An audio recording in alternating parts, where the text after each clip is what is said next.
So good to be here. I am a huge fan of a Jesus Church. Man, we have just had the honor and privilege of being partnered together over the years, a number of initiatives, things like foster care and refugees and all. And so I actually oversee our local ministries, our international partnerships, and I've been hugely inspired just by the movement of God here and the things that he's doing. And so it's just kind of mind-boggling. It's kind of a dream to come and be with you guys tonight and try and look at and unpack some of this stuff. So yes. Holy War in the Old Testament. The third section of the book is called The Hope of Holy War. So they will no longer let me fly on airplanes at the airport anymore. Maybe kind of a scary title of it out there. I was watching this week, I don't know if you've seen, ABC has kind of a new television series out called On Kings and Prophets. And it's based off the life of Saul and David. So it's interesting, kind of mainstream. They're trying to look at these biblical stories of Saul and David. I'm like, hey, I'll give this a shot, see how they approach it. And the opening episode, season premiere, came out last week, and they decided to open the series on one of the most controversial passages in the Old Testament. It's actually Saul's slaughter of the Amalekites, right? And the way they're depicting it, you're just going, oh my gosh, is that in there? Is that what God commanded, And even as they're using it to kind of depict like, dude, Samuel, the prophet of God, he's kind of the hero in the biblical story, but here it's like he's got this allegiance to this tribal Stone Age God who's just, wipe out all your enemies. And Saul, who's kind of the villain in the biblical story a bit, and he's depicted as this kind of enlightened 21st century. He doesn't want to do it, but he's kind of trapped in his time and ends up having to give in to sort of the demands of the day. And so, I think, man, what do we do with that story, though? Is that an accurate representation? Because that is kind of a popular perception or image that many people have of what's happening there. And if you're like me, I think for many of us, we kind of fear that holy war and violence in the Old Testament, these passages, they're kind of like the skeleton in God's closet, right? I think the fear is if we were to open up the closet doors, if we were to open up Scripture and look, I think our fear is that we'd find that God is not truly good or worthy of our trust. But I've found that I think we often feel that way because we have a caricature of what's actually going on in the biblical story. So one of the things I want to try and do tonight is offer some paradigm shifts, help try and give us some hooks so that we can reclaim and sort of reframe a healthier, more robust, biblical, historical understanding of what's going on here in a way that we see these passages arising because of the goodness of God. Not in spite of or in contradiction to it, but because of God's goodness. And that they can actually be a surprising source of hope for our world today. I myself, this issue is kind of fairly personal for me. Back in the day, I had the chance to work on the Navajo Reservation up in northeastern Arizona. And it was with kind of an indigenous community of a couple thousand shepherds, and they were fighting this land rights case against this massive kind of multi-billion-dollar international mineral company. And in the midst of it, while I was working on this land rights case, I had the chance to learn more of the Navajo's story and our history as a nation, even with native peoples in North America. And I was heartbroken to find that kind of like at a black eye, at the center of that history, in the 19th century was this ideology called manifest destiny, where there was this sense that like oftentimes people would have this sense that almost like we were this new Israel, right, as America, and that the Native American populations, this was like Canaan and sort of this new land, and that language and things could be used to justify some of the massacres and forced migrations, broken treaties, injustice. I found myself wrestling like, God, is this really, I was kind of new to following Jesus and just kind of going like, how do I make sense? How do I get some hooks in terms of understanding what's going on there?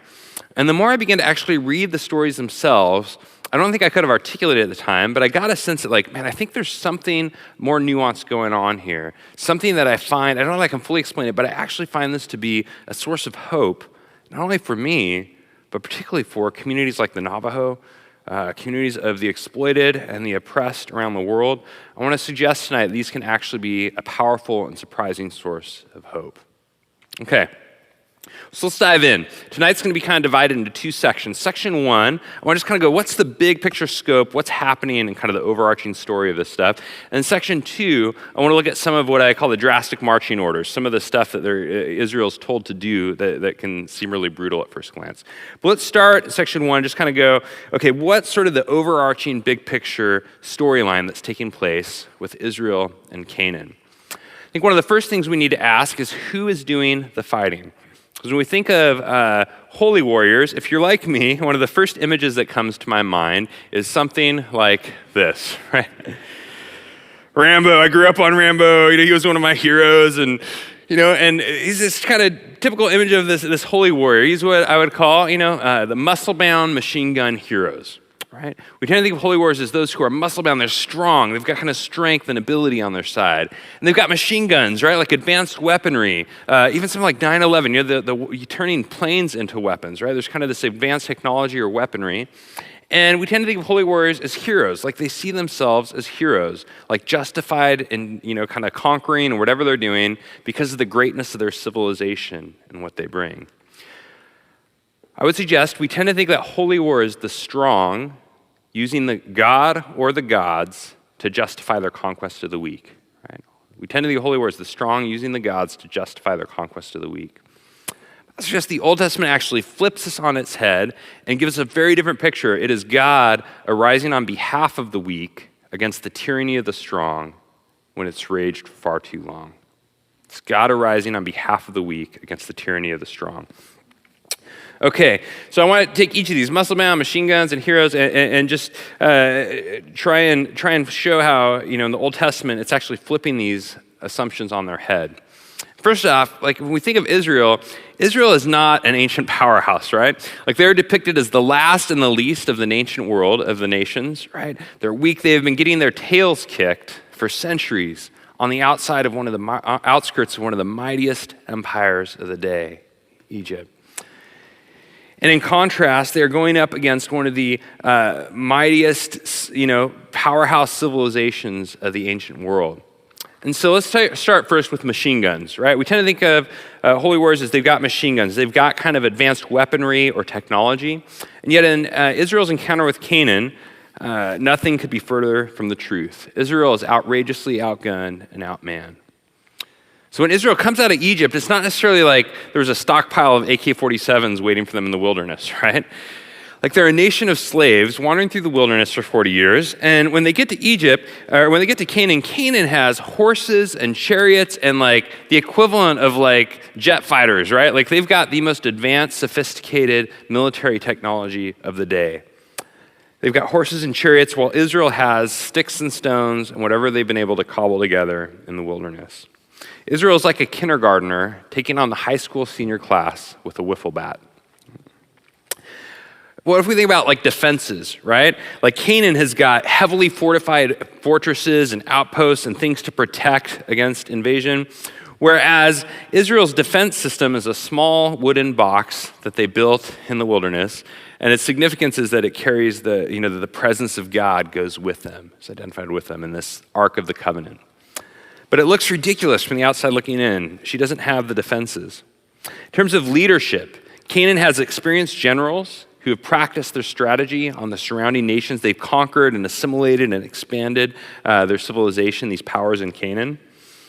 Whereas Israel has been fending off snakes in the wilderness, right?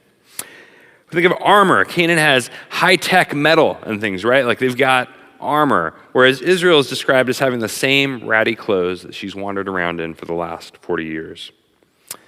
Israel is storming Fort Knox with a water pistol.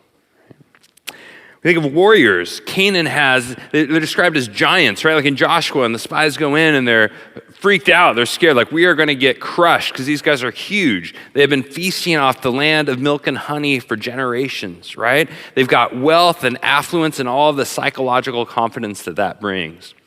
Israel, in contrast, has been living off of bread and water, right? Like manna from heaven and water from rocks, like just like prison food, survival food, right? Like just surviving through the wilderness until they get to the promised land.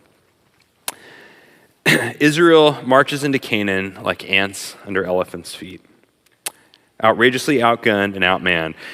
I would suggest if we think of what Israel has, it looks a lot less like this and a lot more like this, right?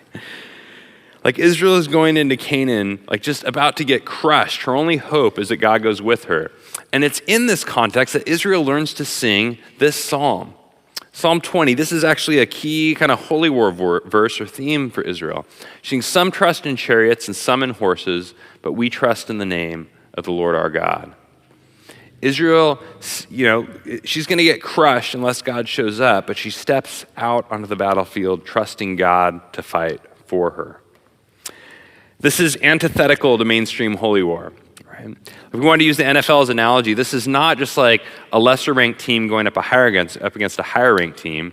This is like the NFL Super Bowl champions going up against your like local high school peewee football team, right? Like they're in a different league altogether. Canaan's powers and Israel, the last and the least, up against the mightiest and the strongest. Israel is a laughable underdog. And again, their only hope is that God goes with them.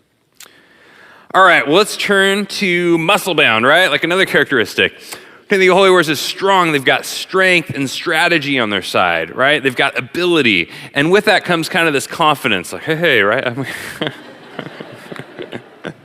That's right, I will knock you down.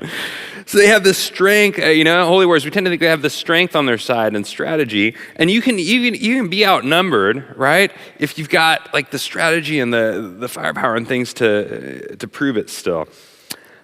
Israel, however, again, things move in the opposite direction.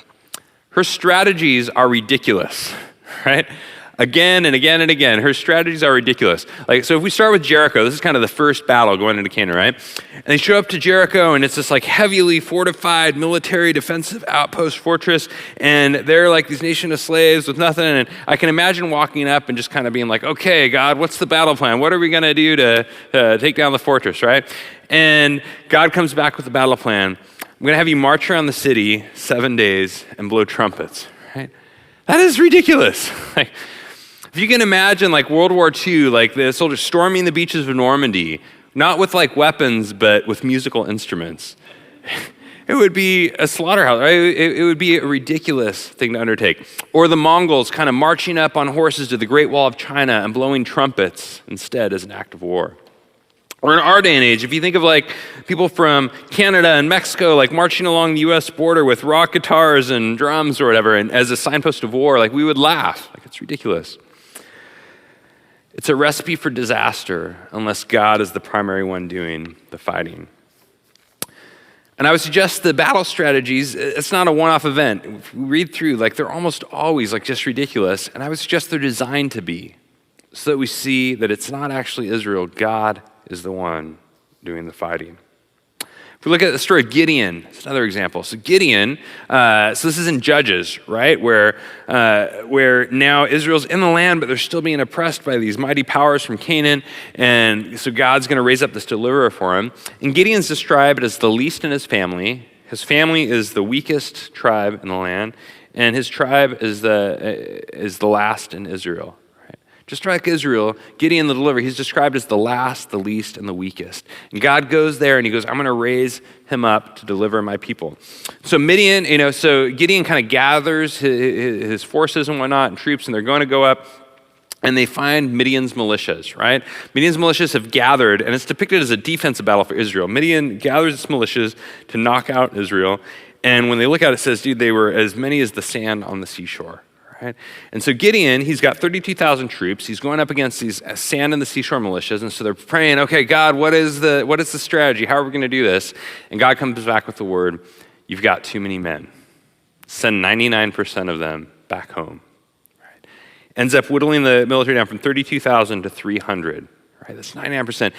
Which is, again, ridiculous. Can you imagine like Abraham Lincoln saying, hey, just send 99% of the Union soldiers home just so we can kind of prove a point of how we can do this with my pinky, right?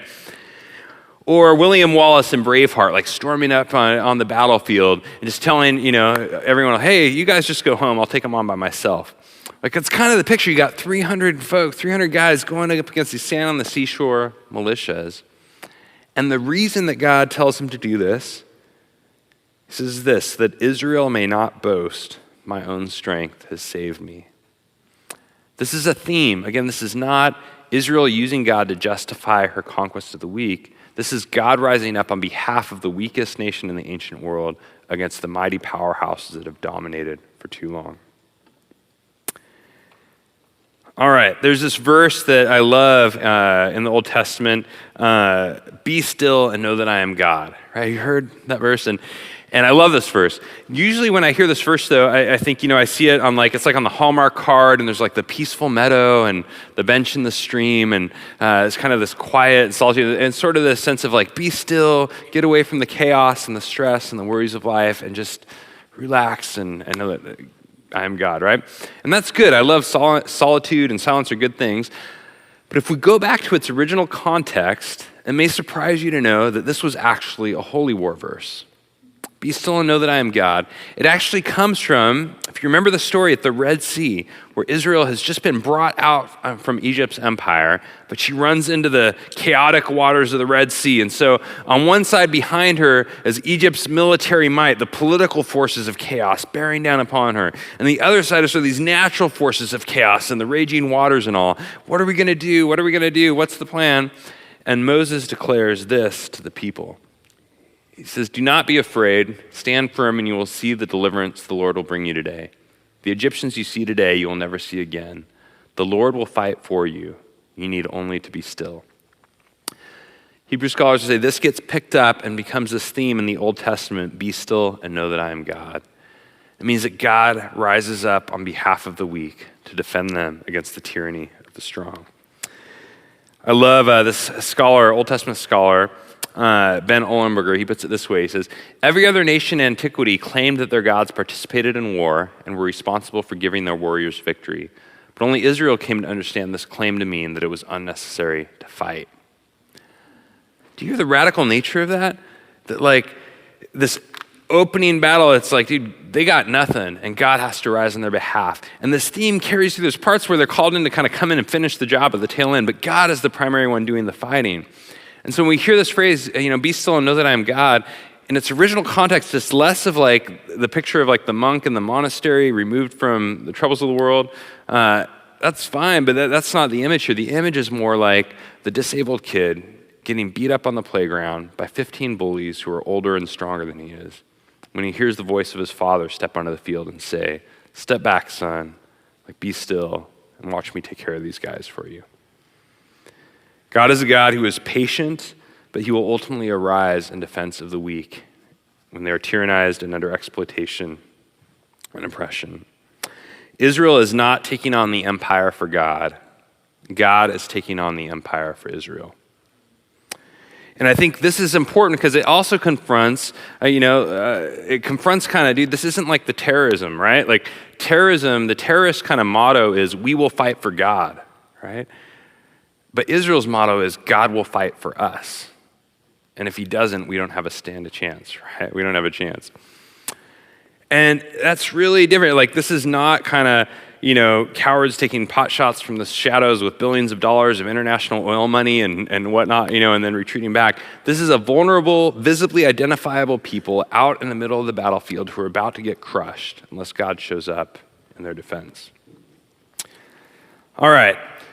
So we've seen that Israel does not have machine guns. She's not muscle-bound. She's kind of the antithesis of both those. Let's move to the third piece here. The third one, we tend to think of holy warriors as heroes, right? And by heroes, I mean there's a sense of ideology, this realm of ideology, right? Where we tend to think, hey, we're justified in conquering you or in doing what we want to do because of the greatness of our civilization that lies behind us. People have been doing this throughout history. So if you go back ancient Rome, they believed they were justified in their conquest, conquering the surrounding nations and assimilating them into their empire because of what they called the Pax Romana, the peace of Rome, right? We're justified in doing this because it'll be hard for the other nations right now, but we'll bring them into the peace of Rome, the greatness of our civilization. If you go into kind of the colonial era, the modern era, where Europe was expanding around the world, and there was often this theme of what was sometimes called the white man's burden, right? This sense of dude, we're justified in going out and colonizing and establishing ourselves in these other countries and often taking over and exploiting, pulling resources back for ourselves. We're justified because of the greatness of the civilization that we bring. It could be this language of, we actually have this burden or this duty to take this up and bring this out. So throughout time, there's been, nations have always kind of used this ideology of their own greatness to justify the things that they do to others. In our own day, I think sometimes in the modern international economy, there's going to be things like, hey, dude, we're justified in coming and almost like economically invading you because we've got computers and Coca-Cola and compact cars, right? Like kind of the greatness of our civilization justifies our expansion. Israel, however, once again moves in the opposite direction. Let's look at an example here. So Deuteronomy 9. This is a central holy war passage, and God confronts his people. He says, hey, know when you're going in, it is not because of your righteousness or in your integrity that you are going to take possession of their land, but on account of the wickedness of these nations. For you are a stiff-necked people. Right? Not very flattering words, right? Just want you to know, it's not because you're all that, because you're not. You're actually, you're not all that great at all. And so Israel, dude, you look throughout the Old Testament, it's almost like, dude, she glories in how backwards she is, right? We tend to say like victors write the history books, which means that those who win the battle get to kind of write in such a way that they glorify how great they are. The victors tend to depict themselves as strong, heroic, courageous, and noble. But you read throughout the Old Testament, and Israel is constantly describing herself as weak, fearful, idolatrous, unbelieving, dishonest, disobedient. Israel depicts herself as like an anti-hero, right? It's almost as if she hired a reporter to go with her and meticulously track all of her flaws and failures and blast them all over the pages of the Old Testament. Israel does not depict herself as the hero. The victory comes in spite of herself, not because of herself. All right, so it's not because of your greatness. She doesn't have kind of that moral greatness or whatever. And then also, she doesn't have greater numbers. Here's another passage here. Deuteronomy 7. This is another central holy war passage, where Moses reminds them, the Lord did not set his affection on you and choose you because you are more numerous than other peoples, for you are the fewest of all peoples. Having a lot of people may not sound like much to us today, but in the ancient world it meant a lot, right? Like it was a sign of power, of strength, that you had conquered and assimilated others into your nation to become great. And Israel is depicted as not just having a little bit less, but actually as being the least of all peoples. So in a world where bigger was better, Israel came in last. And Israel did have a numbers problem. Why? I think part of it was she had a late start, right? Like God calls Abraham after the other nations have been growing exponentially, like population growth for a couple generations, right? And so they get kind of a late start around the population racetrack where other nations have already been running a few laps, right? Ahead of the game. And then you look at things like in Egypt and the genocide, when Egypt tries to murder all the male babies under 2 years old. There's this great passage in Ezekiel where God describes finding Israel in Egypt. And he describes it as like God's walking out in this field and he hears this cry from this baby. And he goes and he finds this baby and it's been abandoned and it's kicking and sputtering in its own blood and it's been mistreated and abused and left to die. And God takes her as his own and cares for her and brings her up, right? And it's this picture of Israel. Like, it's not a very flattering picture. It's like, dude, you were the last, the least, you got in your tails kicked, and God comes alongside, pulls her up, and cares for her and establishes her. All right. Well, if we zoom out to the 50,000 foot level here, what's going on, right? I would suggest to you that God is choosing the smallest, weakest, most helpless, vulnerable, powerless nation of the ancient world to declare to the mightiest, wickedest, bloodiest, nastiest powerhouse empires that this is who he is. If you lived in that day, you would have seen this is a God who cares for the weak, and he may be patient even for centuries while our destruction rages and our power grows. But the time will come when God arises on behalf of those who suffer under our tyranny. I think all of this, everything we're talking about, kind of the muscle bound, the machine gun, the heroes, all those inversions we see in the classic story of David and Goliath. So let's kind of use this to sum up this first section here, right? David and Goliath. We tend to think of this maybe as like a cute children's story, right? The underdog kind of takes down the giant. But I think when Israel read this was a holy war story. Not only a holy war story, it was the holy war story. It was the climax of the conquest of Canaan. We're told it takes place at like the Valley of Elah. And so this is the last part of the promised land that has yet to be taken. And so here comes kind of the final battle through which the taking of the promised land is going to be complete. right?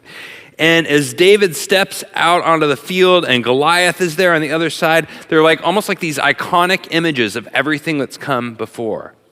Like Israel, David steps onto the field and he sees Goliath. And Goliath, like Canaan's empires, right? Goliath is this powerhouse. He's this giant. He's got all the high-tech armor. He's got all the fancy modern weaponry. He's got the strength. He's got the strategy. He is practiced on, surrounding peoples. He is the victor of the ancient world, just like the people that he represents.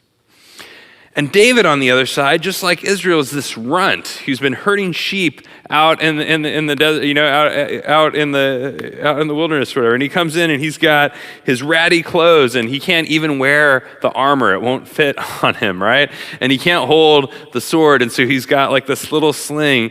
And as they step onto the field, Goliath, just like Canaan, says, "I'm going to crush you for my gods."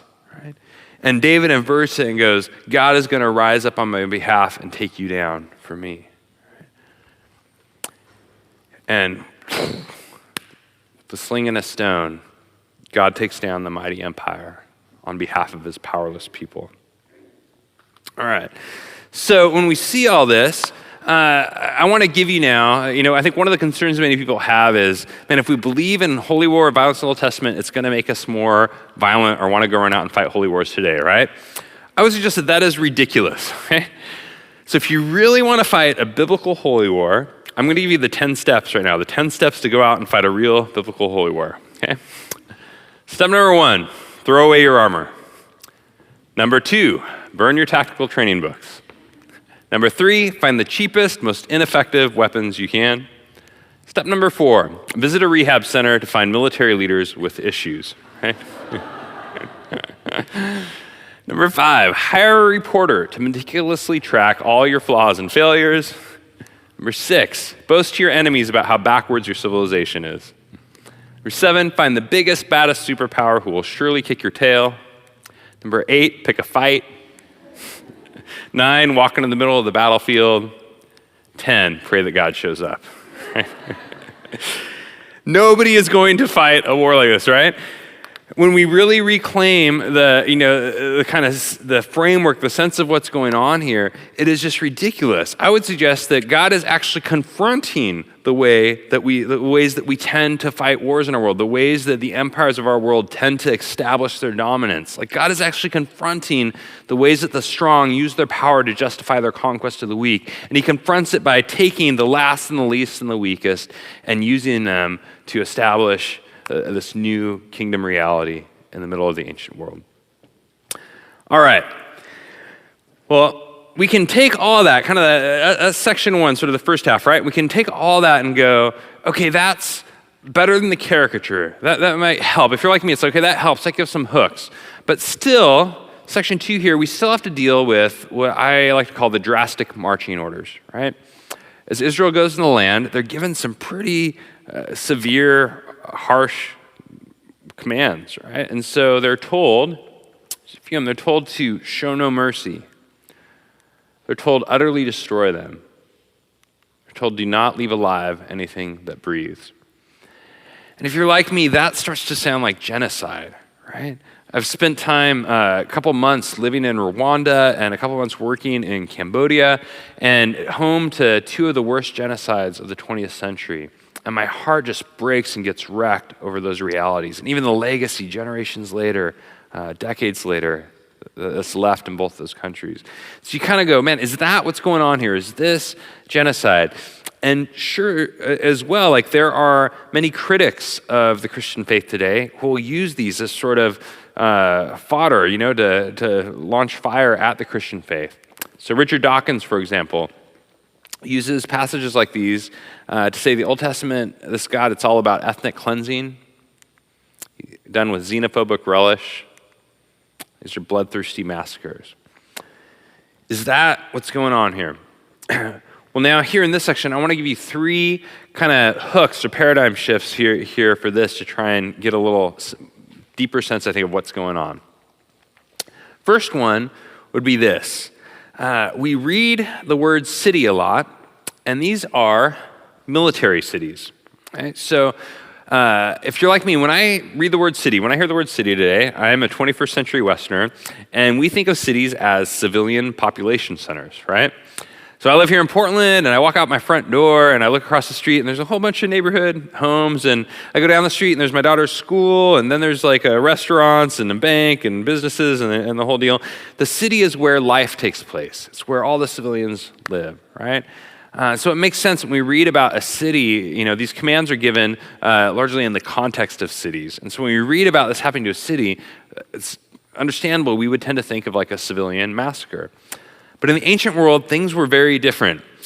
Cities were not civilian population centers. Cities were, especially in the ancient Middle East where this has taken place, they were small, fortified military outposts that were used to defend and protect the roads leading up to the villages where the people were, right?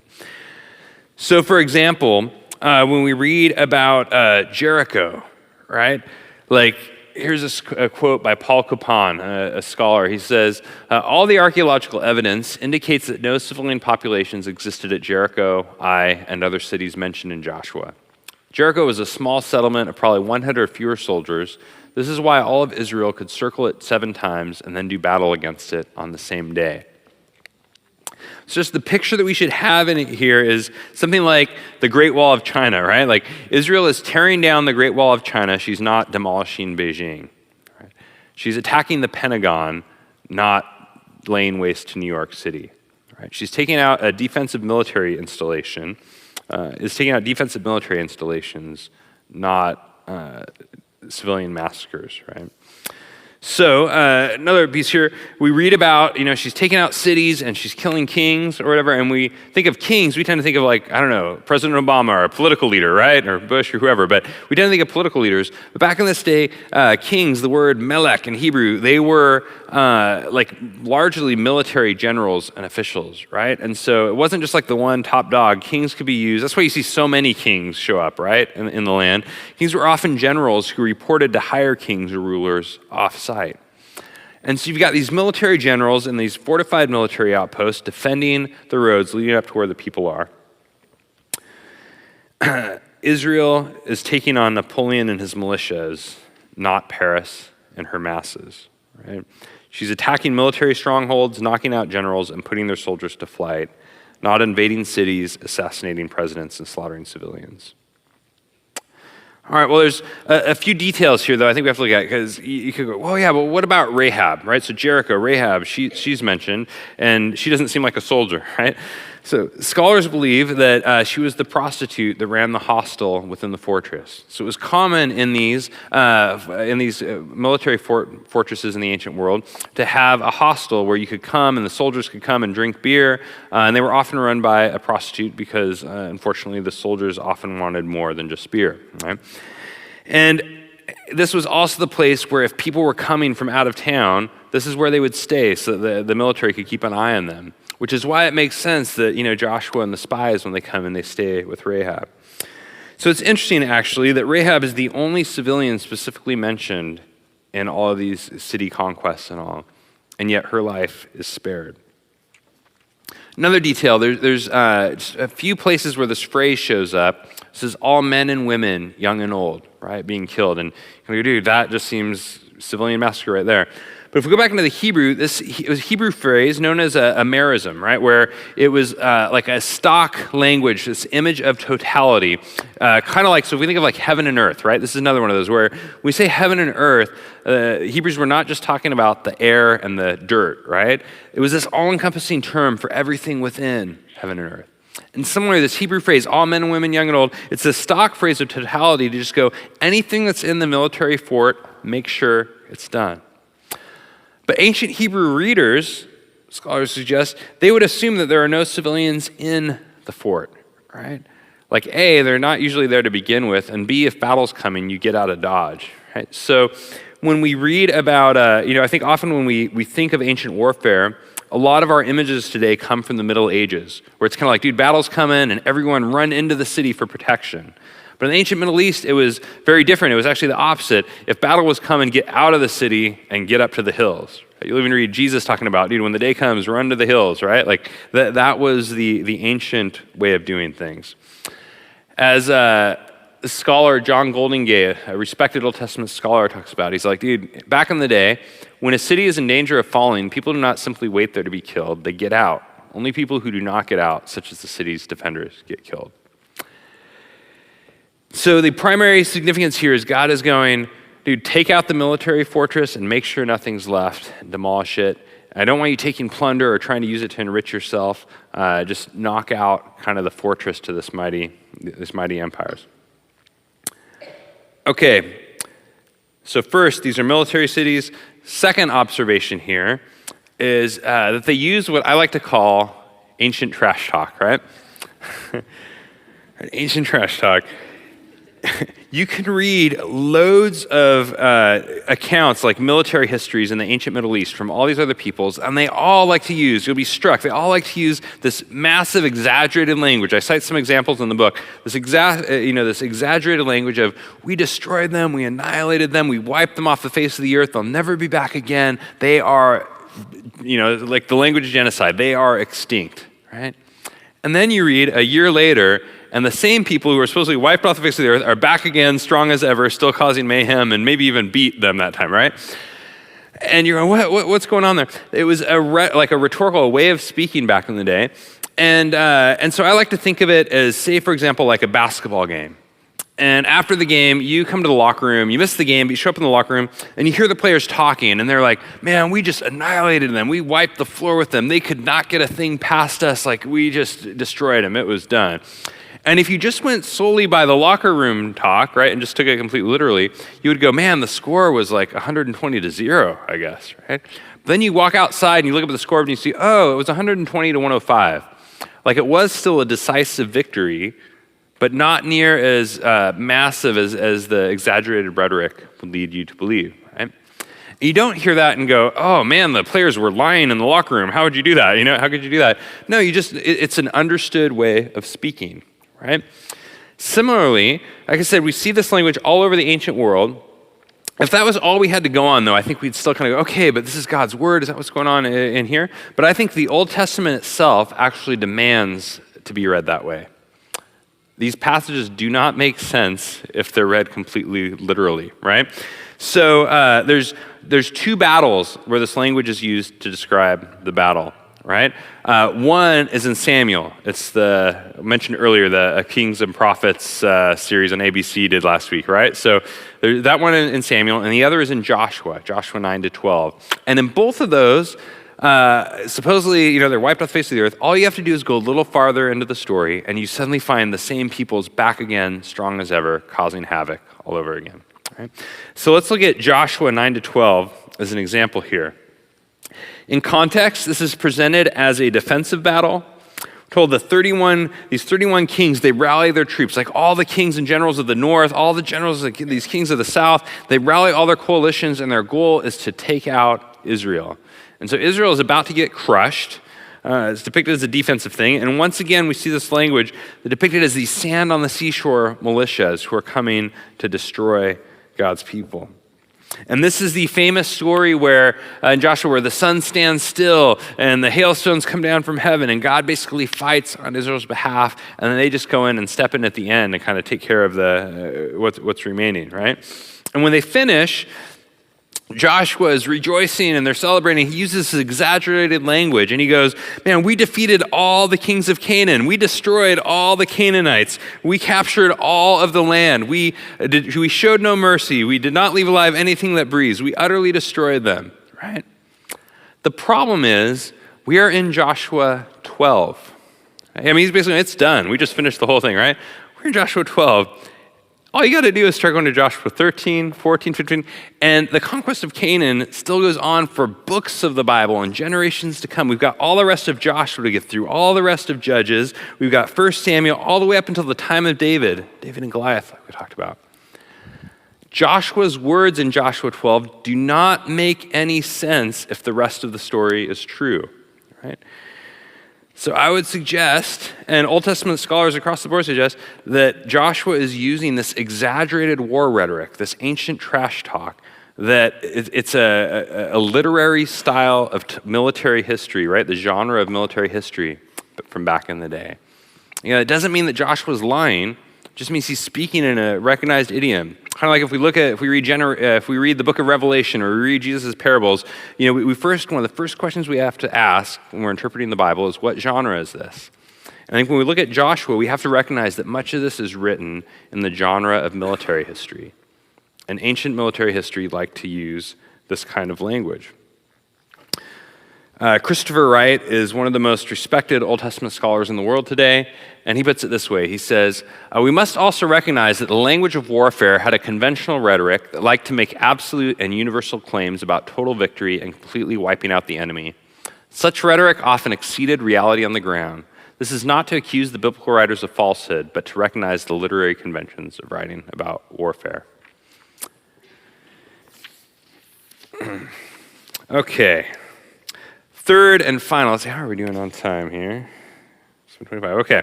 So the third and final observation here would be that the primary language that is used for Israel with Canaan is, is driving out, not killing off, right? Driving out. These kind of harsh commands are very rare. Like I said, they're only used for two battles, and then those passages we saw like beforehand where God's going, hey, do this, and then after it's done, it looks back and go, hey, we did this, and it's when we go back and they're like, hey, we did it, it's showing that, that's actually God's intention with the command was this ancient war rhetoric, right? Because when they're going, hey, we did it, and we've still got books of the Bible to go before it's actually done, saying they understood God's commands to be this kind of exaggerated war rhetoric. So these commands will only show up rarely, like these 4 times, really, this drastic marching order language. But this language of driving out the Canaanites shows up like around 60 times in the Old Testament with Israel for the Canaanites, right? So this is the primary language. The drastic marching orders are rare. This is the primary language used. And driving out is the language of eviction, not murder. Kind of like that rowdy dancer who gets bounced from the club, right? Like the bad news is you got booted out, dude, right? The good news is you're still alive. And yeah. Let's look at a few passages here to kind of see how this language shows up. Deuteronomy 11, Moses is saying, hey, the Lord will drive out all these nations before you, and you will dispossess nations larger and stronger than you. Notice how God is depicted as the primary one doing the eviction, right? He's like the landowner who's tired of these, rowdy vineyard keepers who've been trashing his vineyard for far too long, right?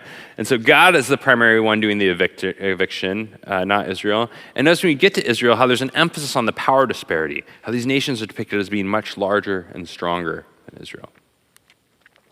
We also see Exodus 23, it says, little by little I will drive them out before you until you have increased enough to take possession of the land.